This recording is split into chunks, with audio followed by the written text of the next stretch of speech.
Boards की date sheet आए हुए 1 हफ्ते से भी ज़्यादा हो गया है और आप अभी तक स्ट्रैटेजी पे स्ट्रैटेजी वीडियोस देखे जा रहे हैं, चाहे से आप क्लास 10th में हो, क्लास 12th के अंदर हो। अब आपको सिर्फ स्ट्रैटेजी वीडियो देखने का समय नहीं है, लेकिन अब ये समय आ गया है बच्चों कि आपको एक्शन के साथ एक प्रॉपर स्ट्रैटेजी के साथ पढ़ना बहुत ज़रूरी है। अपने कॉन्सेप्ट्स को रिवाइज़ करना है ना, उसको बिल्ड करना, ठीक है, PYQ सॉल्व करना, बहुत सारी चीज़ें करना हमको बाकी है। एक राइट माइंडसेट से स्टार्ट करना हमको बहुत ज़्यादा ज़रूरी है। बच्चों इस वीडियो के अंदर हम कंप्लीट स्ट्रैटेजी को, अल्टीमेट एंड फाइनल स्ट्रैटेजी को देखने वाले हैं आपके बोर्ड एग्जामिनेशन की, चाहे से आप क्लास 10th में हो या फिर क्लास 12th में हो या फिर किसी भी स्टेट लेवल बोर्ड के क्यों ना हो। ये वीडियो आपके लिए बहुत इंपॉर्टेंट होने वाली है। इस वीडियो में हम बहुत सारी चीज़ें, अलग अलग डायनामिक्स की चीज़ें हम डिस्कस करने वाले हैं। तो बिना किसी देरी के जल्दी से हम इस वीडियो को स्टार्ट करते हैं।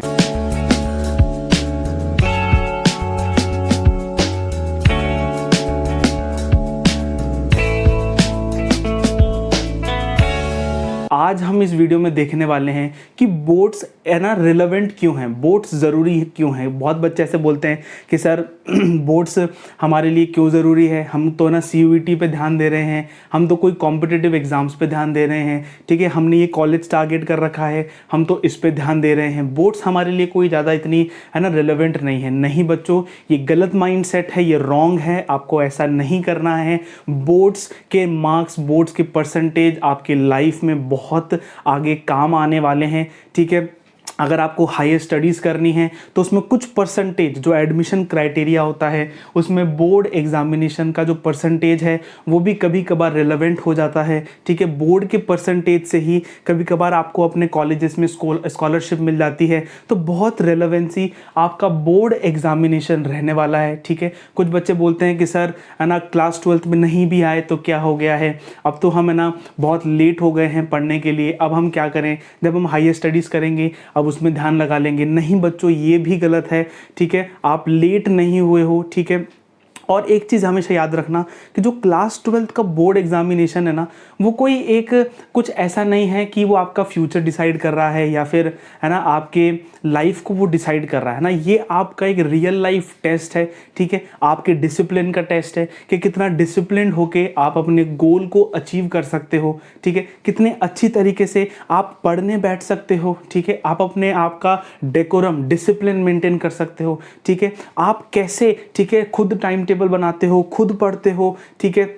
आप प्रेशर्स में भी पढ़ पाते हो, ठीक है, प्रेशर में पढ़ाई कर सकते हो, ठीक है। बहुत सारी चीज़ों का ये टेस्ट है, तो ये आपको एक ना रियल लाइफ टेस्ट के तौर से आपको ये एग्ज़ाम देना है। इस चैलेंज को आपको अपने हाथों में लेना है, ठीक है, और उस हिसाब से आपको क्लास 12 बोर्ड एग्जामिनेशन की तैयारी में लगना है। तो बच्चों अभी हम डिस्कस कर लेते हैं कि कैसे आपको बोर्ड्स के लिए पढ़ना है। बहुत बच्चे कंफ्यूज्ड हैं, उनको पता नहीं है कि पढ़ना कैसे है। कोई बोलता है ये बुक कर लो, कोई बोलता है NCERT कर लो, कोई बोलता है ये कर लो, कोई बोलता है वो कर लो। एक डिसाइडेड नहीं है, ब्लूप्रिंट दिमाग में नहीं है कि क्या करना है। जल्दी से हम डिस्कस करते हैं कि आपको अपने बोर्ड एग्जामिनेशन में कैसे पढ़ना है और क्या आपकी स्ट्रैटेजी होनी चाहिए, क्या अप्रोच होनी चाहिए पढ़ने के लिए। बच्चों सबसे पहले आपको ये डिसाइड करना है कि कौन से कॉन्सेप्ट आपके ऐसे हैं अकाउंट्स में, बिजनेस स्टडीज़ में एंड इकोनॉमिक्स में, या फिर जो भी सब्जेक्ट्स आपके पास हैं। सबसे पहले आपको ये डिसाइड करना है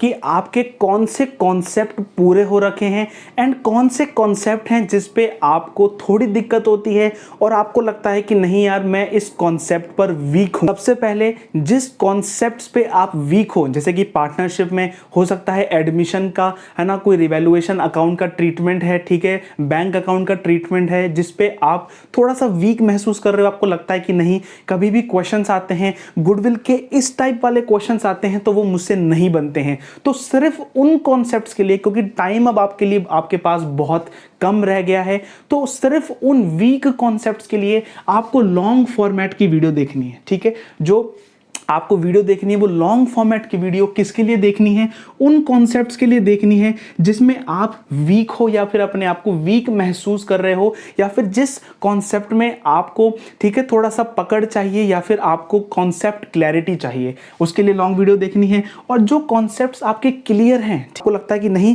ये कुछ चीज़ है मुझे समझ में आती है, सर ने भी मुझे पढ़ाया, ट्यूशन में भी मैंने पढ़ा और यूट्यूब पर भी मैंने थोड़ा बहुत देखा है, कुछ मुझे समझ में आता है, ठीक है ये मेरे थोड़े क्लियर हैं, मेरा बेस क्लियर है, कभी मैं क्वेश्चन करता हूँ, हाफ ईयरली जैसे आपने दिए होंगे, कुछ स्कूल्स में प्री बोर्ड भी अभी स्टार्ट हो गए होंगे, ठीक है। तो जो आपको चैप्टर्स ऐसे लगते हैं कि ठीक है मेरे अच्छी तरीके से कॉन्सेप्ट उस पर क्लियर है, उनके लॉन्ग वीडियो नहीं देखनी है, उनकी वन शॉट आप देख लो, ठीक है। वन शॉट देखकर उनको रिवाइज कर लो, एक पेपर पे नोट्स आप लिख लो जिससे रिविजन में आपको हेल्प करे, ठीक है। चैप्टर बाय चैप्टर पढ़ो, कॉन्सेप्ट बाय कॉन्सेप्ट पढ़ो, ठीक है। एक बार सारे कॉन्सेप्ट एक लेवल पे पढ़ लो, ठीक है। ऐसा मत करो कि गुडविल पढ़नी है तो गुडविल गुडविल गुडविल गुडविल हर जगह गुडविल ही पढ़ रहे हैं, गुडविल के एडवांस्ड हॉट्स क्वेश्चन आपने कर लिए हैं, और मैं दूसरी जगह पूछूं कि इशू ऑफ शेयर्स में 4 फीचर आता है क्या, तो आपको लगे हैं ये 4 फीचर क्या होता है, ठीक है ये तो पता ही नहीं, ये तो करना ही नहीं आता। ऐसा नहीं करना है, एक सर्टेन लेवल पे आपको सारे कॉन्सेप्ट को पढ़ लेना है एंड फिर उसके बाद आपको है ना उसमें डीप डेप्थ में जाना है, उसमें हॉट्स क्वेश्चन करने हैं, PYQs करने हैं, ठीक है, वो डिस्कस करते हैं आगे, ठीक है। सेकंड है रेगुलर पढ़ना है। बच्चों बहुत से बच्चे यहीं पर दिक्कत करते हैं, यहीं पर अटक जाते हैं, यहीं पर डिफरेंस आ जाता है एक टॉपर में जिसके 95-96% आते हैं और इस ऐसे बच्चे के जिसके 50-60% आ जाते हैं, यही डिफरेंस होता है। जो पढ़ते हैं, जो बच्चे पढ़ना जानते हैं वो क्या करते हैं, वो रेगुलर पढ़ते हैं। ऐसा नहीं है कि वो पूरे दिन भर पढ़ते हैं, कोई बच्चा पूरा दिन भर नहीं पढ़ता, मैं आपको बता दूं कोई भी बच्चा पूरे दिन नहीं पढ़ता है, लेकिन वो रेगुलर पढ़ता है, ठीक है। हर दिन कुछ ना कुछ पढ़ने की कोशिश करता है, हर दिन कुछ ना कुछ नया सीखने की कोशिश करता है, ठीक है। बच्चों रेगुलर आपको पढ़ना है, हर एक कॉन्सेप्ट का, ठीक है, एक शीट बनाओ, ठीक है। मैं आपको शीट बना के नहीं दे सकता क्योंकि आप भी बहुत सारे बच्चे ऐसे होंगे जिनका शेड्यूल कुछ अलग होगा, जिनके कॉन्सेप्ट कुछ क्लियर होंगे, कुछ क्लियर नहीं होंगे, ठीक है। आपको अपने लिए एक शीट बनानी है, उसमें लिखना है कि कौन से कॉन्सेप्ट आपको आते हैं, कौन से नहीं आते हैं, ठीक है। जो आपको नहीं आते हैं उन पर वीडियोस देखना चालू करना है और टिक करना चालू करना है, मोटिवेशन आएगा, काम करने में बहुत ज़्यादा आपको मदद होगी, ठीक है। रेगुलर पढ़ना स्टार्ट करना है बच्चों। आपके हाथ में जो मोबाइल फ़ोन है ना वो आपका सबसे बड़ा एसेट है और सबसे बड़ा एनिमी भी आपका मोबाइल फ़ोन ही है, ठीक है। आजकल बहुत सारे टूल्स ऐसे हैं आपके फ़ोन पे कि आप उनको यूटिलाइज कर सकते हो, उनको यूज़ करके आपकी पढ़ाई को आप नेक्स्ट लेवल पे ले जा सकते हो बच्चों। लेकिन यहीं पर अगर आप इंस्टाग्राम पे, यूट्यूब शॉर्ट्स में अगर आपने अपना टाइम वेस्ट कर दिया तो वही आपके लिए बड़ा एनिमी बन जाएगा, ठीक है। फ़ोन गलत या सही नहीं है, फ़ोन का यूटिलाइजेशन सही या गलत होता है बच्चों। कि जैसे ही कॉन्सेप्ट हमारे पकड़ में हो जाए, कोई भी हमसे पूछे गुडविल की एंट्री क्या है, लो भैया गुडविल की एंट्री, कोई बोले 4 फीचर का कॉन्सेप्ट बताओ, लो भैया 4 फीचर का कॉन्सेप्ट, कोई बोले कैश फ्लो में कौन सा ऑपरेटिंग है, कौन सा फाइनेंसिंग है, लो भाई हमको पता है। जैसे ही कॉन्सेप्ट एक बेसिक लेवल पर क्लियर हो जाए और आप रेगुलर पढ़ना स्टार्ट कर दो तो आपको PYQs यानी कि प्रीवियस ईयर क्वेश्चंस आपको लगाना चालू कर देना है। कैसे करना है कि आपको पता चलेगा कि ठीक है पिछले साल कौन सा पेपर आया था, ठीक है, मैंने इंटरनेट से डाउनलोड किया, अब मैं उसको पढ़ रहा हूँ, उसको सॉल्व करने की कोशिश कर रहा हूँ, कितने क्वेश्चन मुझसे बन रहे हैं, कितने क्वेश्चन मुझसे नहीं बन रहे हैं।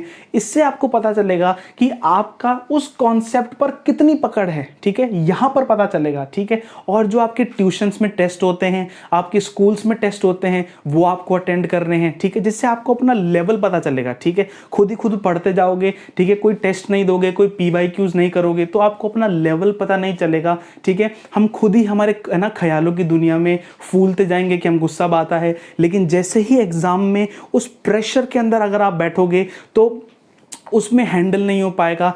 तो उसी माइंडसेट के साथ कि आप पेपर के समय उस समय बैठे हो, एग्ज़ाम लिखने बैठे हो, उसी प्रेशर के साथ आपको PYQ सॉल्व करने हैं। आपको ऐसा मानना है कि ये जो क्वेश्चन है ये मेरे बोर्ड एग्जामिनेशन में आ गया है और बोर्ड्स में ही मैं इसको सॉल्व कर रहा हूँ। उस प्रेशर के साथ, स्टॉप वॉच के साथ आपको PYQ सॉल्व करने हैं, ठीक है, सैंपल पेपर सॉल्व करने हैं। पूरे 3 घंटे की सिटिंग दो, की स्पीड बढ़ेगी, आपको कॉन्फिडेंस आएगा कि ठीक है, पहले जब मैंने सैंपल पेपर किया था, मेरे 80 में से 50 नंबर आ रहे हैं, 40 नंबर आ रहे हैं, लेकिन अब मैं कर रहा हूं तो ठीक है, अब मैं इंप्रूव कर रहा हूं, खुद मोटिवेशन आएगा और पढ़ने में और ज़्यादा हेल्प होगी।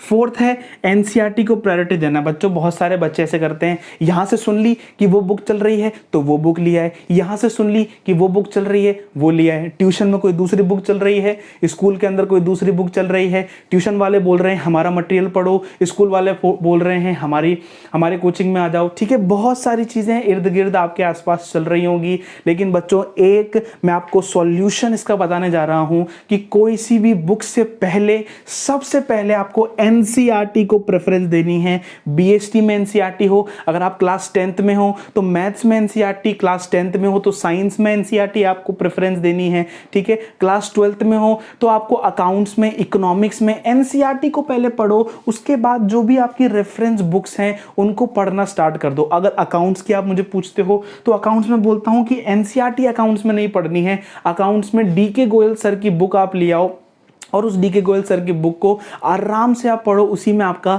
सारी प्रिपरेशन हो जाएगी। और बच्चों फिफ्थ ये है, बच्चे क्या करते हैं कि कॉन्सेप्ट को पढ़ते जाते हैं और पीछे जो याद करा था वो भूलते जाते हैं। ठीक है, जब रिवीजन होता है तो लगता है कि भाई हमने सब कुछ कर लिया है, सब कुछ पढ़ लिया है, और जब एग्जाम लिखते हैं तो हमको लगता है कि अरे यार हमने तो कुछ नहीं पढ़ा है, ये कॉन्सेप्ट नया है, ये फ्रेमिंग क्वेश्चंस की अलग है। ऐसा क्यों होता है बच्चों? क्योंकि हम बहुत लिमिटेड है ना क्वेश्चन करके जाते हैं, ज्यादा वैरायटी के क्वेश्चंस हम करके नहीं जाते हैं। और वैरायटी के क्वेश्चंस आपको कहां पे मिलेंगे? इधर आपको वैरायटी के क्वेश्चंस मिलेंगे, आपके पीवाईक्यूज में आपको वैरायटी के क्वेश्चंस मिलेंगे।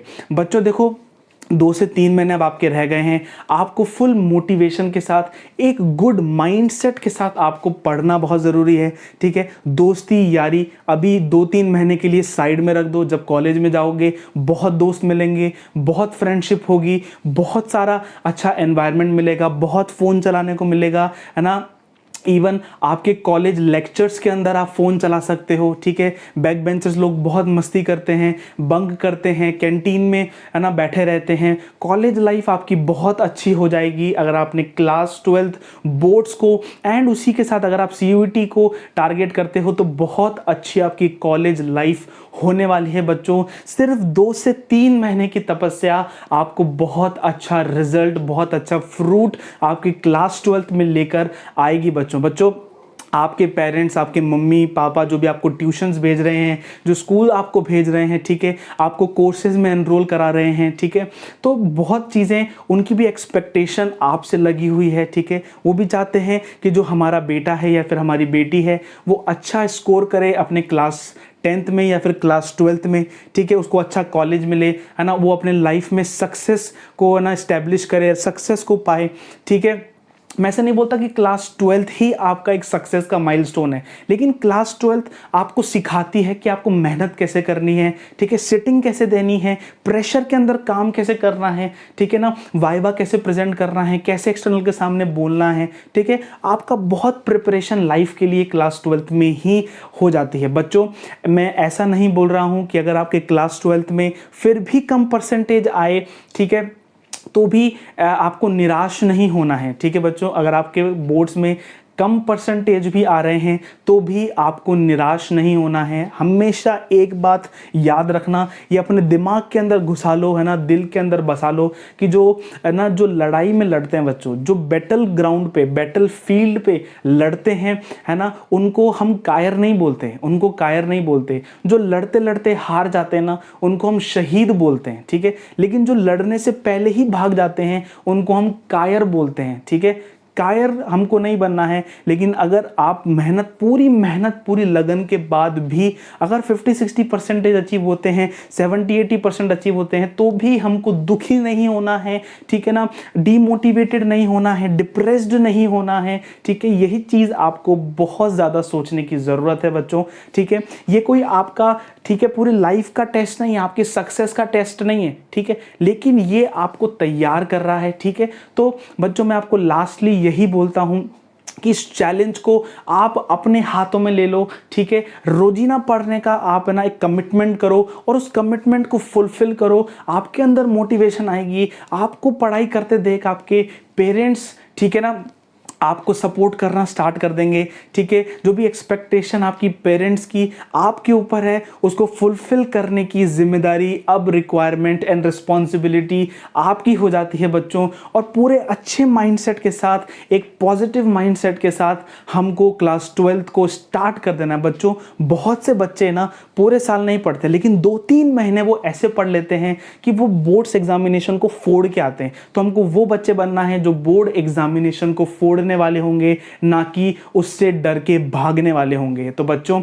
जल्दी से ही बहुत सारी चीज़ें बैक हैंड में प्लान हो रही हैं। ठीक है, PYQs आएंगे, रिवीजन सीरीज आएंगी, ठीक है ना, long format video, short format video, one shot series है ना, और एक महा कमबैक सीरीज आप लोगों के लिए आ रही है जिसमें बहुत सारे सरप्राइजेज आपके लिए हैं। जल्दी से वो वीडियो रिलीज हो जाएगी। ठीक है, और उसमें स्पेशल अनाउंसमेंट है जो आप सब लोगों के लिए बहुत ज़्यादा इंपॉर्टेंट होने वाली है। बच्चों अगर आपको थोड़ी सी भी ये वीडियो इंफॉर्मेटिव लगी हो और बहुत अगर हेल्पफुल लगी हो तो लाइक करे बिना, सब्सक्राइब करे बिना मत जाना, अपने दोस्तों तक शेयर करो। मिलते हैं हम उस महा कमबैक वाली वीडियो में, बहुत जल्दी बड़ी अनाउंसमेंट आप सब लोगों के लिए होने वाली है। तो मिलते हैं हम नेक्स्ट वीडियो में। Till then goodbye, take care, thank you बच्चों।